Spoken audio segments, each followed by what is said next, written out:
Hello बच्चों, क्या हाल चाल है।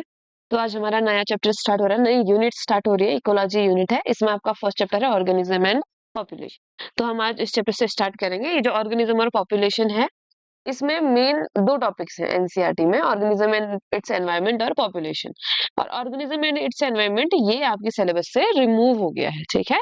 तो ये वाला टॉपिक हम नहीं पढ़ेंगे, हम सिर्फ टॉपिक पढ़ेंगे अपना पॉपुलेशन वाला। ये भी काफी अच्छा खासा वेटेज रखता है। देखिए आज तक लगभग 10 ईयर के ड्यूरेशन में 20 क्वेश्चन आए हैं, इसमें से 3 मार्क्स वाले, और 1 मार्क्स, 2 मार्क्स, 5 मार्क्स भी कंटिन्यूअसली आ रहे हैं। तो लगभग आपका इसमें हुआ 1 2 का एवरेज अगर हम लेते हैं तो 6 क्वेश्चन पर ईयर आपके आ रहे हैं इस एक ही टॉपिक से, पॉपुलेशन टॉपिक के अंदर से, ठीक है।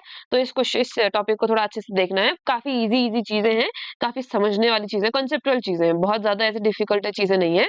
तो इजी रहेगा आपके लिए पढ़ना, ठीक। इकोलॉजी जो हमारी यूनिट है पूरी, इस यूनिट में 3 ही चैप्टर्स हैं, organism and population, ecosystem, biodiversity and conservation. इसमें से ऑर्गेनिज्म तो हटा ही दिया है, सिर्फ पॉपुलेशन बचा हुआ है, ठीक है। तो पॉपुलेशन और पॉपुलेशन से रिलेटेड जो भी चीजें होती हैं, जो भी टर्मिनोलॉजीज हैं, जो भी कॉन्सेप्ट्स हैं, वो हमने पढ़ने हैं।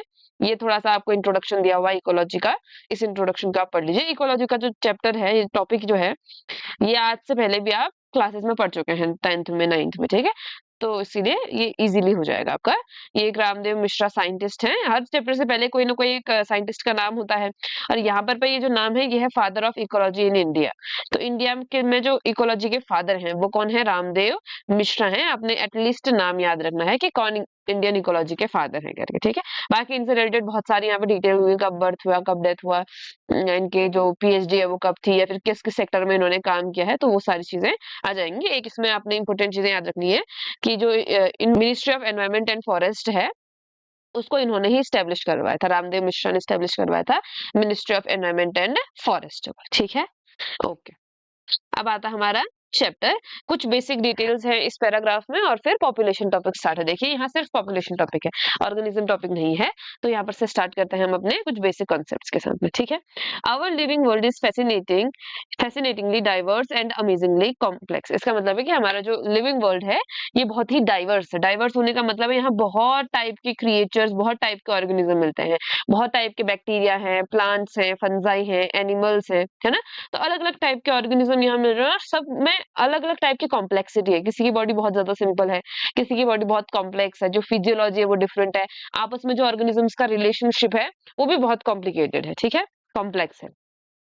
We can try to understand its complexity by investigating processes at various levels of biological organization. अब आपने ये याद रखना, ठीक है।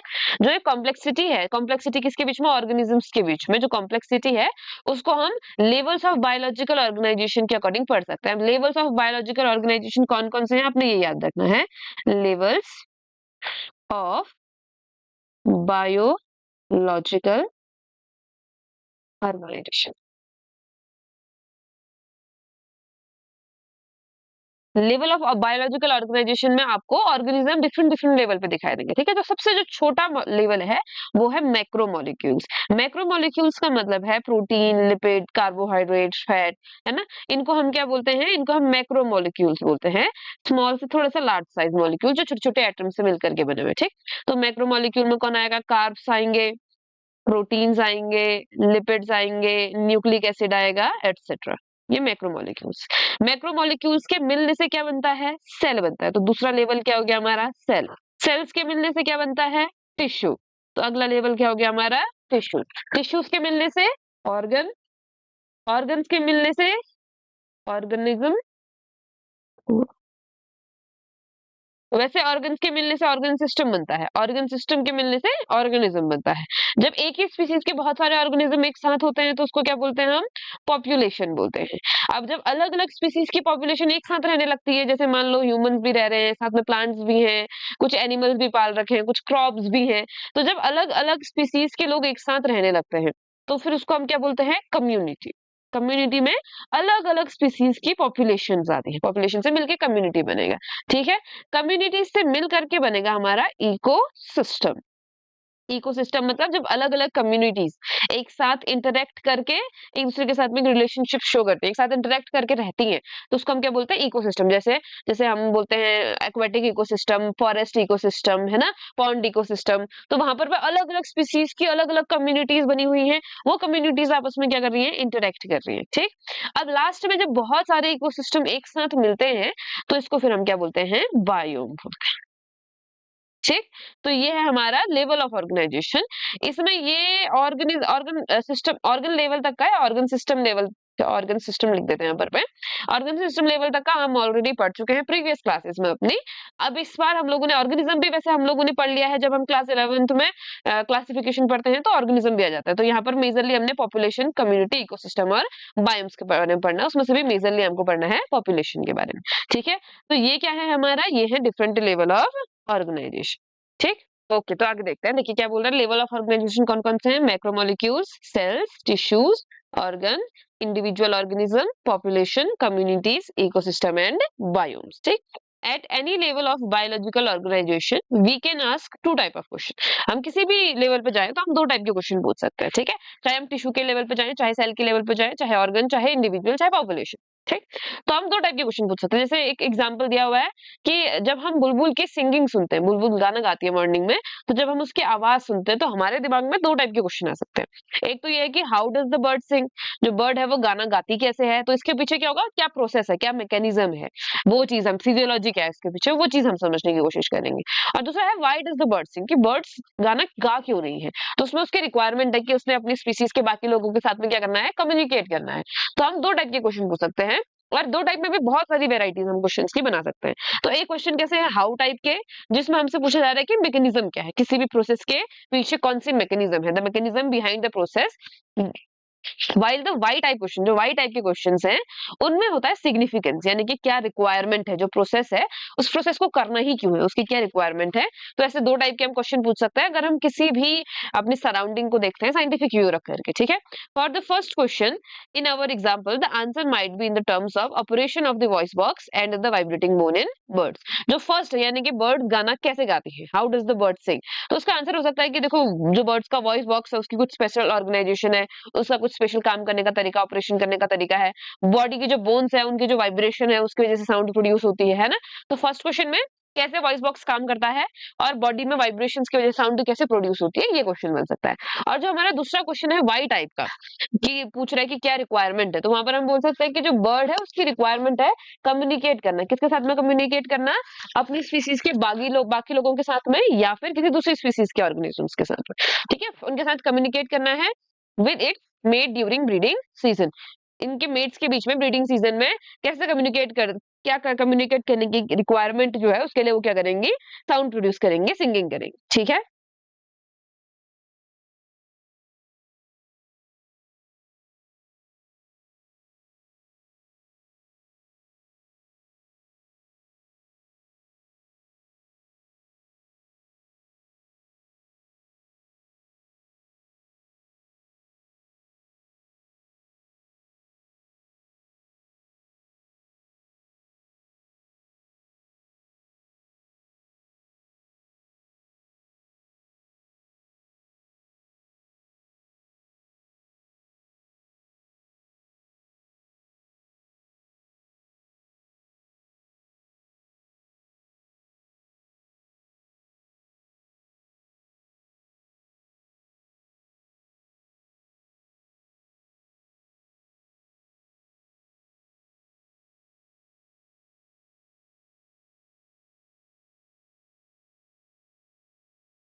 कॉर्मोरेंट क्या होता है, कॉर्मोरेंट फिशेस को खाते हैं, ठीक है।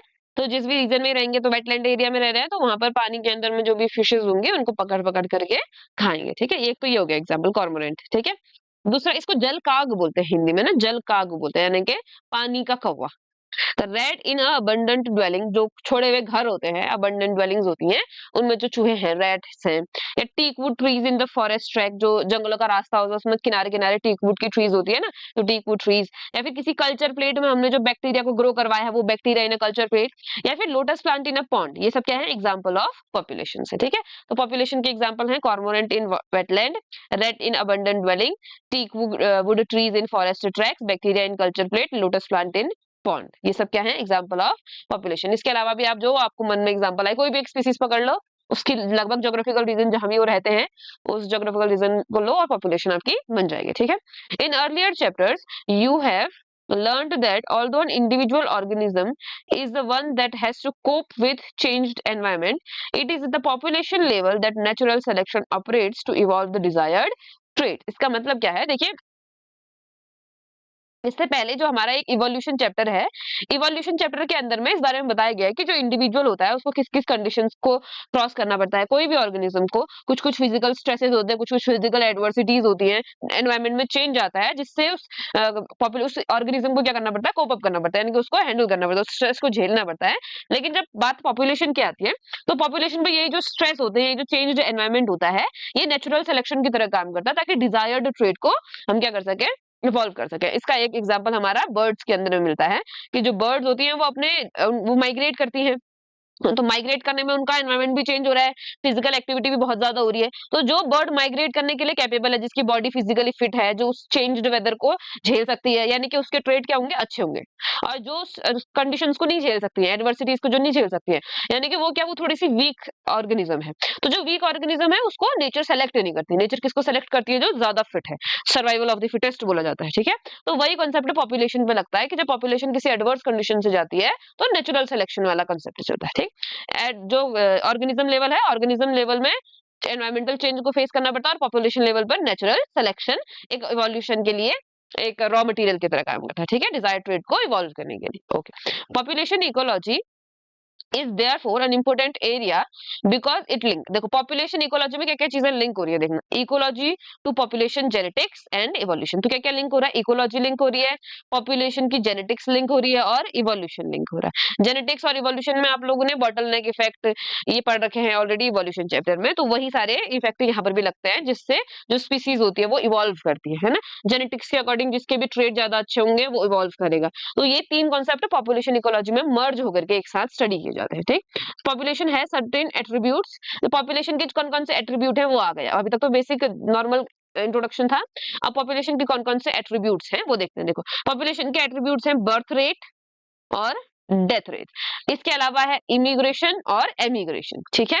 तो ये चारों ही एट्रीब्यूट्स हमने पढ़ने, यही चार मेन एट्रीब्यूट है जो पॉपुलेशन के लिए, पॉपुलेशन का नंबर बढ़ने के लिए, घटने के लिए, पॉपुलेशन की साइज के लिए रिस्पॉन्सिबल होते हैं, ठीक। An individual organism does not, कुछ ऐसे एट्रीब्यूट्स हैं, कुछ ऐसे कॉन्सेप्ट्स हैं जो सिर्फ पॉपुलेशंस के लिए ही अप्लाइड होते हैं, इंडिविजुअल के लिए अप्लाइड नहीं होते। जैसे कोई इंडिविजुअल है, वो पैदा हो सकता है या फिर उसकी डेथ हो सकती है, इंडिविजुअल की बर्थ हो सकती है फिर डेथ हो सकती है, लेकिन पॉपुलेशन में बर्थ और डेथ नहीं होती। पॉपुलेशन में होता है बर्थ रेट या फिर डेथ रेट। रेट का मतलब स्पीड, स्पीड मतलब कि कितने बर्थ हो रहे हैं एक साल में, 100 लोगों में कितने नए लोग ऐड हो रहे हैं, या 500 लोगों में कितने नए लोग ऐड हो रहे हैं। रेट क्या है उसका, स्पीड क्या है, वो होती है बर्थ रेट या डेथ रेट। तो यहाँ पर रेट, एक रेट का मीन्स दिखाया गया आपको, rate refers to per capita birth और डेथ।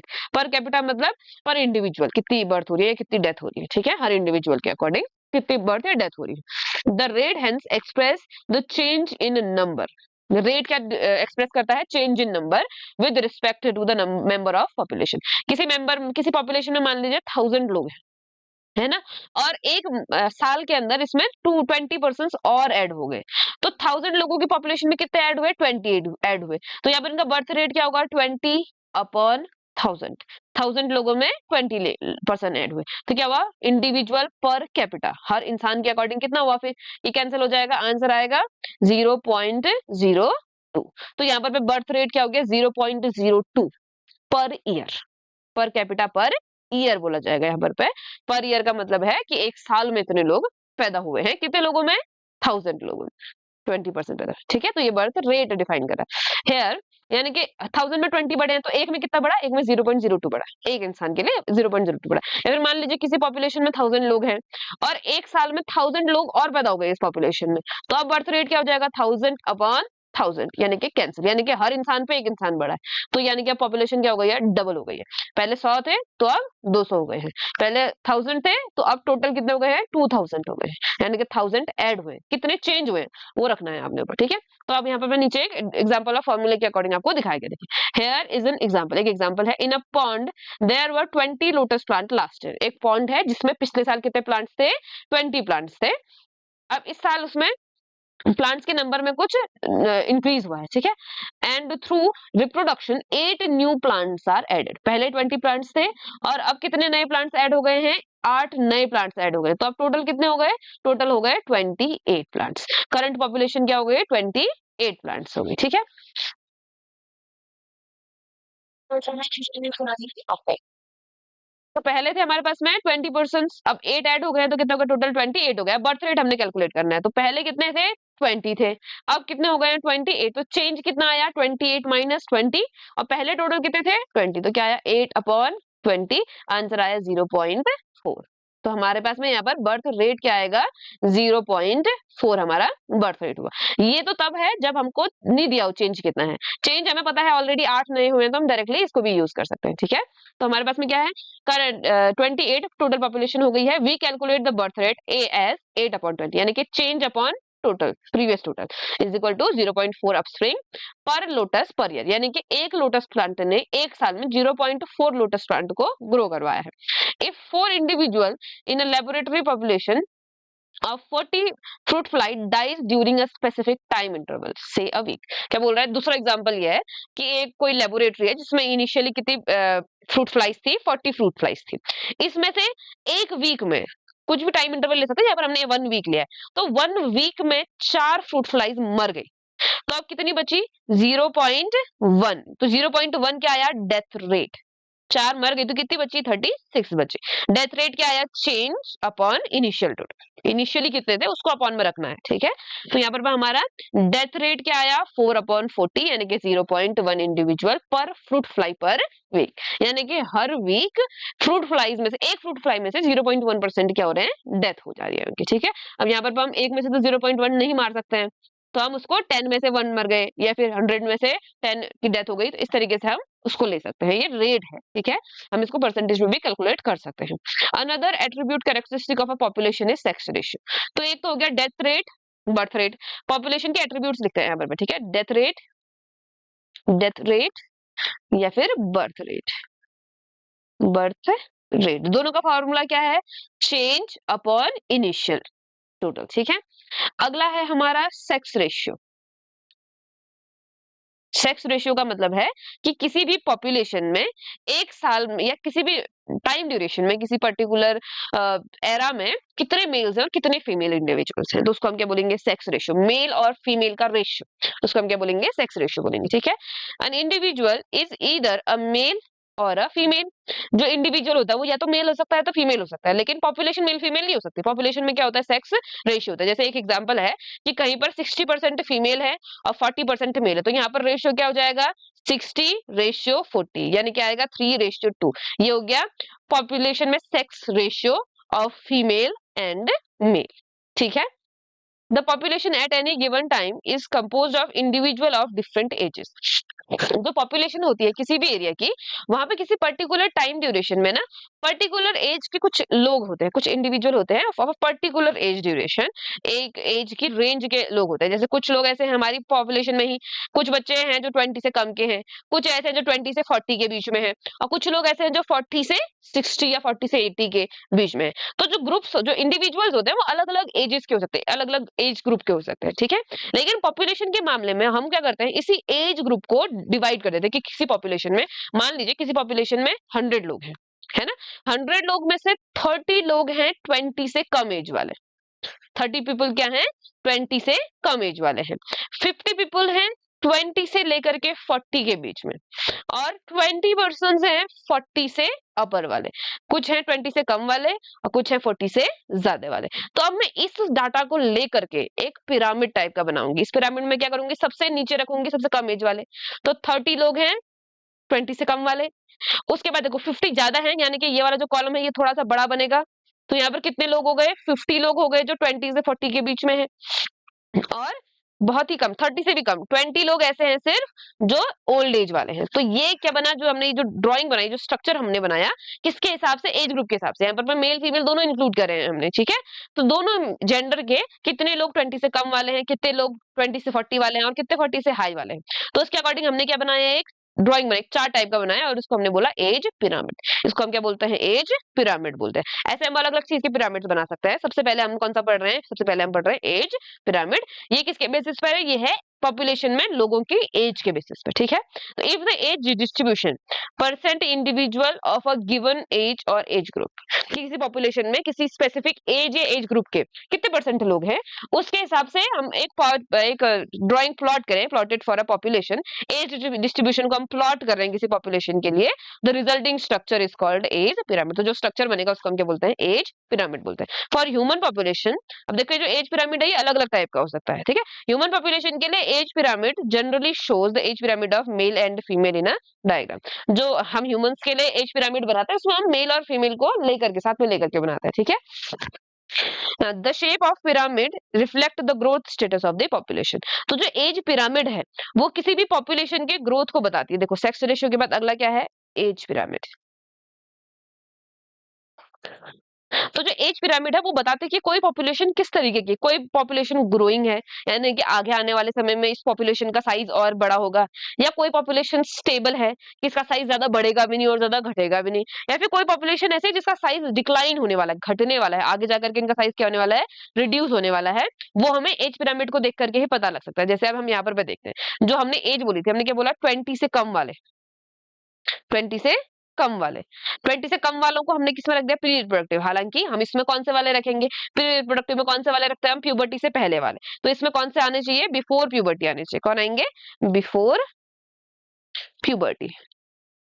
बिफोर प्यूबर्टी वाले इंडिविजुअल किसमें आते हैं, प्री रिप्रोडक्टिव एज में आते हैं। रिप्रोडक्टिव एज में कौन आते हैं, प्यूबर्टी से लेकर के जो एंड ऑफ एडोलेसेंस होता है, रिप्रोडक्टिव फेज का जो एंड होता है फीमेल्स में, जिसको हम क्या बोलते हैं, मेनोपॉज बोलते हैं। मेल्स में तो ऐसा कुछ होता नहीं है, लेकिन एक हम एवरेज मान लेते हैं 50 की एज तक, ठीक है। और पोस्ट रिप्रोडक्टिव में कौन आएंगे, 50 से ज्यादा बड़े। अगर कोई इससे भी बड़े हैं जो रिप्रोडक्शन नहीं करने वाले अब, तो उनको हम किस में रखते हैं, पोस्ट रिप्रोडक्टिव। हमने लाइफ को 3 ग्रुप में डिवाइड कर रखा है। रिप्रोडक्शन वाला चैप्टर आप एक बार जाकर के देख ले, प्री रिप्रोडक्टिव में, रिप्रोडक्टिव में और पोस्ट रिप्रोडक्टिव में। तो उसी pre reproductive, reproductive, post reproductive का हमने नंबर काउंट करना है कि कितने इंडिविजुअल हैं किसी पॉपुलेशन में जो प्री रिप्रोडक्टिव वाले हैं, कितने इंडिविजुअल हैं जो रिप्रोडक्टिव वाले हैं, और कितने इंडिविजुअल हैं जो पोस्ट रिप्रोडक्टिव वाले हैं। उसके हिसाब से अगर हम स्ट्रक्चर को बनाएंगे तो हमारे 3 टाइप के स्ट्रक्चर बनेंगे। एक बनेगा एक्सपेंडिंग, दूसरा बनेगा स्टेबल, तीसरा बनेगा डिक्लाइनिंग। एक्सपेंडिंग कौन सा होगा, देखो जिसमें प्री रिप्रोडक्टिव वाले जो इंडिविजुअल है वो ज्यादा है, यानी कि देखिए अभी तो ये बच्चे हैं, अभी ये छोटे हैं, लेकिन आगे आने वाले समय पे ये रिप्रोडक्टिव स्टेज में आएंगे, और ये रिप्रोडक्टिव स्टेज में आएंगे तो ये अपने जो आगे आने वाली जनरेशन है उसका नंबर क्या करेंगे, और ज्यादा इंक्रीज करेंगे। तो इसीलिए ऐसी पॉपुलेशन को हम एक्सपेंडिंग कहते हैं, जहां पर वे बच्चे वाले जो एज ग्रुप है वो ज्यादा हो, यानी कि 20 से कम वाले लोग ज्यादा हैं। अगर मैं एक एवरेज मान लूं कि मान लो 100 जो है, 100 लोगों की कोई पॉपुलेशन है, इसमें से 50 लोग ऐसे हैं जो अभी प्री रिप्रोडक्टिव स्टेज में है, तो ये आगे जाने जाने के बाद ये क्या करने वाले, रिप्रोडक्शन स्टेज में आएंगे, तो ये अपने प्रोजेनिस को प्रोड्यूस करेंगे, तो नंबर और ज्यादा इंक्रीज हो जाएगा, ठीक है। और जो रिप्रोडक्टिव वाले हैं वो सिर्फ 30 है, 30 रिप्रोडक्टिव वाले हैं, यानी कि ये अभी अपना नंबर तो बढ़ाएंगे लेकिन बहुत ज्यादा नहीं बढ़ाएंगे।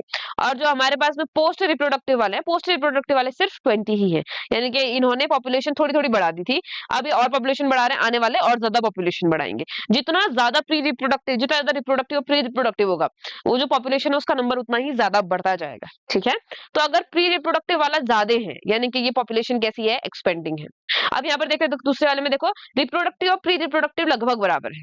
रिप्रोडक्टिव और प्री रिप्रोडक्टिव बराबर है, मतलब आज अगर 30 लोग हैं रिप्रोडक्शन वाले, तो आज से 10 साल बाद भी 30 लोग ही होंगे रिप्रोडक्शन वाले, उसके 10 साल बाद भी हो सकता है 30 लोग ही हो रिप्रोडक्शन वाले। तो ये जो पॉपुलेशन होगी इसका साइज लगभग लगभग क्या रहेगा, स्टेबल रहेगा इसका साइज, ये इसका पॉपुलेशन बहुत ज्यादा बढ़ने के चांसेस नहीं है। तो ऐसी पॉपुलेशन को हम क्या बोलते हैं, स्टेबल बोलते हैं। और थर्ड हमारी डिक्लाइन वाली, ऐसी जहां पर जो प्री रिप्रोडक्टिव वाले जो स्टेज में लोग हैं वो बहुत कम है, जैसे हमारा इससे पहले बना था कि आज तो 50 लोग हैं रिप्रोडक्शन वाले, लेकिन आज से 10 साल बाद, 20 साल बाद खाली 30 ही लोग होंगे रिप्रोडक्शन वाले। तो 50 लोग ज्यादा बच्चे पैदा करेंगे, लेकिन 30 वालों में जो पॉपुलेशन में ग्रोथ होगी, जो प्रोजनी आएगी, वो तो कम आएगी ना, क्योंकि लोग ही कम है, तो जो प्रोजनी होगी वो भी ऑब्वियसली कम होगी। तो यहाँ पर जो पॉपुलेशन होगी वो डिक्लाइनिंग होगी, इनका जो साइज होगा पॉपुलेशन का वो कंटिन्यूअसली घटता रहेगा। तो यहाँ पर हमें थोड़ा सा लिख देते हैं क्या, कि प्री रिप्रोडक्टिव अगर ज्यादा होगा रिप्रोडक्टिव से, तो कौन सी पॉपुलेशन होगी, एक्सपेंडिंग।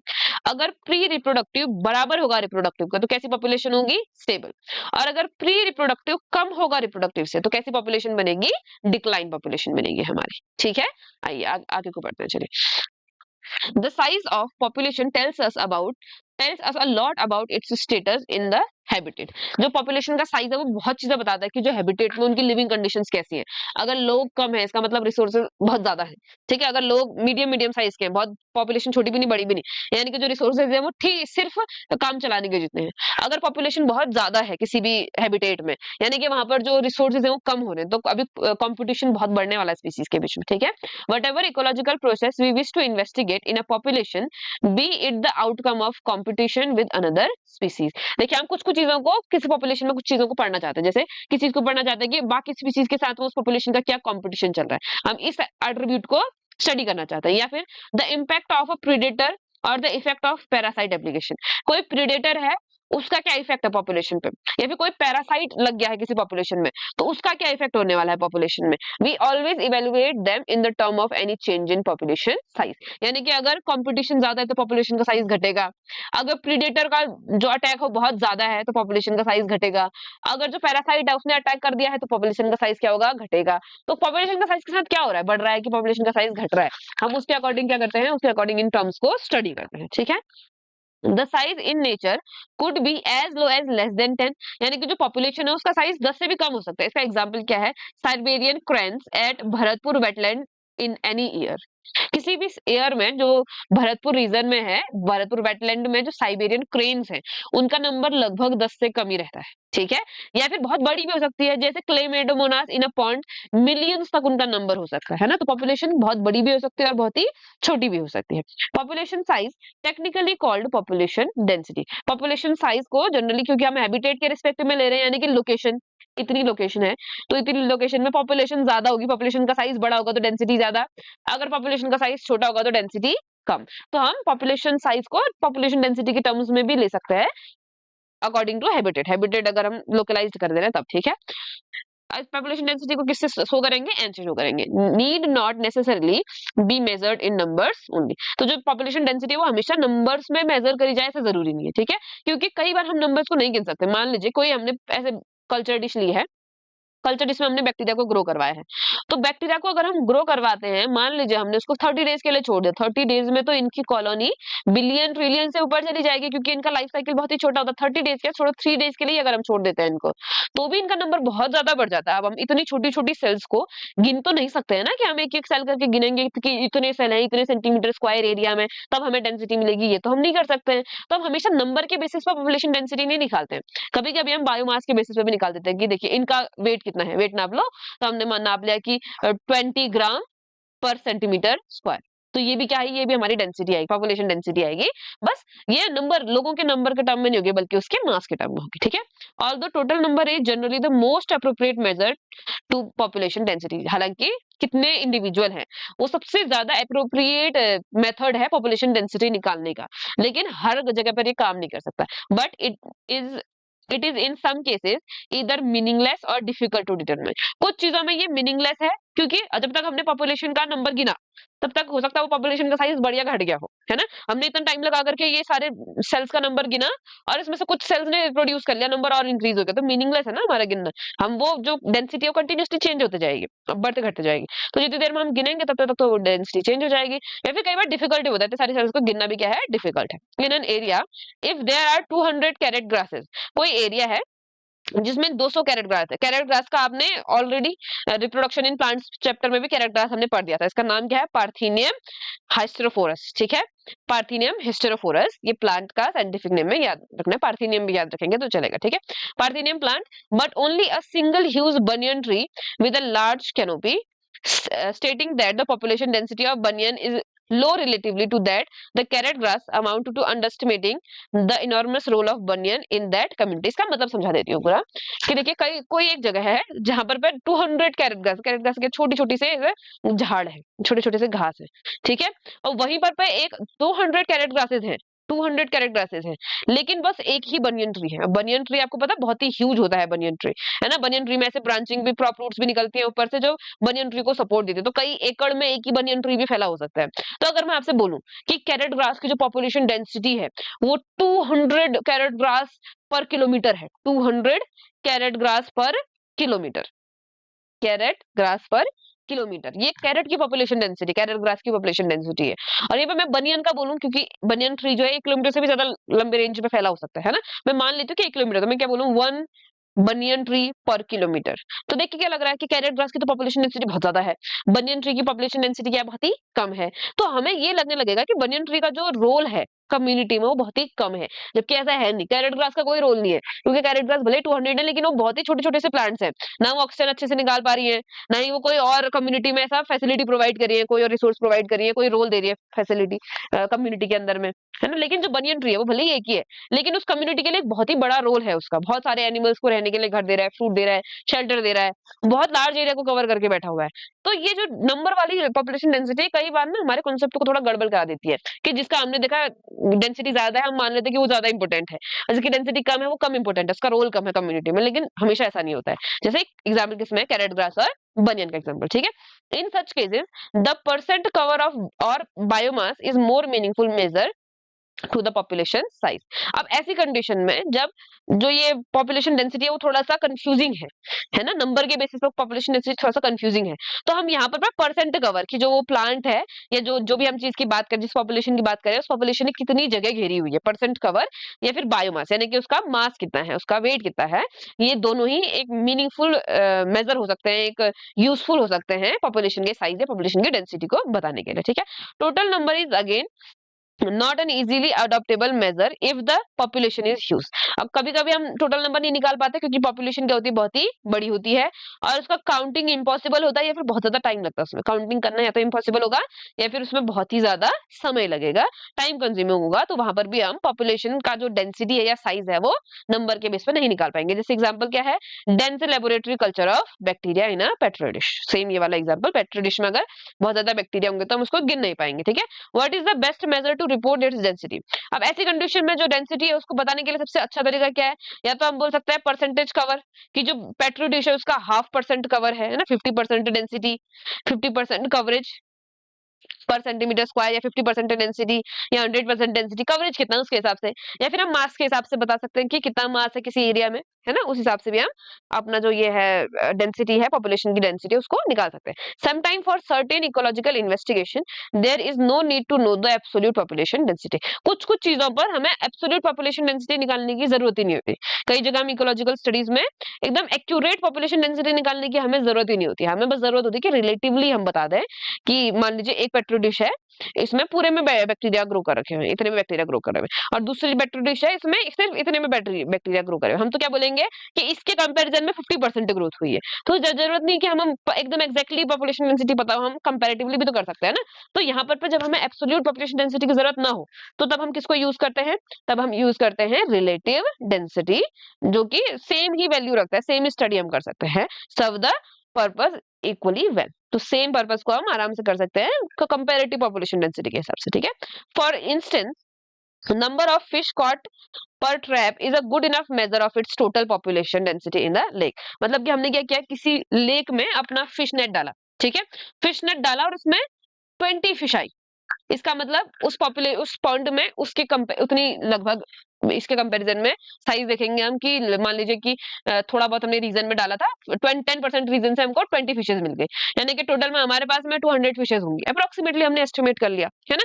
या फिर मान लीजिए एक पॉइंट में हमें उतने रीजन में 20 फिशेज मिली और दूसरे पॉइंट में उतने ही रीजन में 10 फिशेज मिली, यानी कि इसकी पॉपुलेशन डेंसिटी ज्यादा होगी और 10 वाले की पॉपुलेशन डेंसिटी क्या होगी, ऑब्वियसली कम होगी। तो यहाँ पर हमें एब्सोल्यूट नंबर जानने की जरूरत नहीं है, हम एस्टिमेट कर सकते हैं कि एक हमारे पास 10 खेत है, एक खेत से एक बोरी हुआ, यानी कि 10 खेत है 10 बोरी होगा, हमने जरूरी थोड़ी कि हर किसी को कैलकुलेट करेंगे ढूंढेंगे है ना? तो वहां पर हम क्या कर सकते हैं, थोड़ा बहुत एस्टिमेशन लगा सकते हैं। ठीक है, we are mostly obligate to estimate population size indirectly. हम ज्यादातर क्या करते हैं, पॉपुलेशन के साइज को इनडायरेक्टली एस्टिमेट ही करते हैं, विदाउट एक्चुअली काउंटिंग देम और सीइंग देम। जनरली हम बिना देखे बिना काउंट करे पॉपुलेशन को एस्टिमेट करके ही इकोलॉजी की स्टडीज करते हैं। जैसे अभी मैंने आपको एग्जांपल दिया खेत वाला, है ना? एक खेत में एक एक बोरी हमारा अनाज हुआ है, तो हम बाकी खेतों को देखे ना देखे हम मान लेंगे कि बाकी सब में भी इतना ही होगा, तो टोटल 10 बोरी हमको मिलने वाला है अनाज। तो हमने क्या किया, कोई काउंट नहीं किया, कोई वे नहीं करा, कोई देखा नहीं कि कितना ग्रेन हुआ, हमने बस एस्टिमेट कर दिया कि लगभग लगभग इतना ही ग्रेन होगा। तो हम ज्यादातर इकोलॉजी में यही करते हैं, एस्टिमेट करते हैं, क्योंकि हमेशा काउंट करना पॉसिबल नहीं है। ठीक है, the tiger Sensex in our national park and tiger reserve is often based on plug mark and fecal pellets। तो जो टाइगर्स है, टाइगर्स का नंबर कितना है, अब उसके लिए हम एक एक टाइगर को पकड़ करके ढूंढेंगे, मार्क तो नहीं कर सकते हैं। तो हम जनरली क्या करते हैं, हम मतलब टाइगर रिजर्व में या फिर नेशनल पार्क्स में क्या करते हैं, जो उनके पाँव के निशान होते हैं, पाँव के निशान देख करके एस्टिमेट करते हैं कि कितने टाइगर रहे होंगे, या फिर हम उनका फेसेस देख करके एस्टिमेट करते हैं कि इतने टाइप का फेसेस होगा, इतने टाइगर्स होंगे। तो हम डायरेक्टली इस टाइगर्स को नहीं गिनते, बल्कि उनके पग मार्क्स को, उनके हाथ पंजे के निशानों को और उनके जो फीकल होता है, फीसेस होते हैं, उनको देख करके हम एस्टिमेट करते हैं कि वहां पर पे उस पार्क में या उस रिजर्वायर में कितने टाइगर रहे होंगे। ठीक है, तो हम अलग अलग तरीके से पॉपुलेशन डेंसिटी, पॉपुलेशन साइज निकाल सकते हैं। ये हो गया हमारा पॉपुलेशन के कुछ कॉमन एट्रीब्यूट्स। ठीक है, अब अगला हमारा टॉपिक बनेगा पॉपुलेशन ग्रोथ, ये हम अपनी अगली क्लास में करेंगे। ओके बच्चों।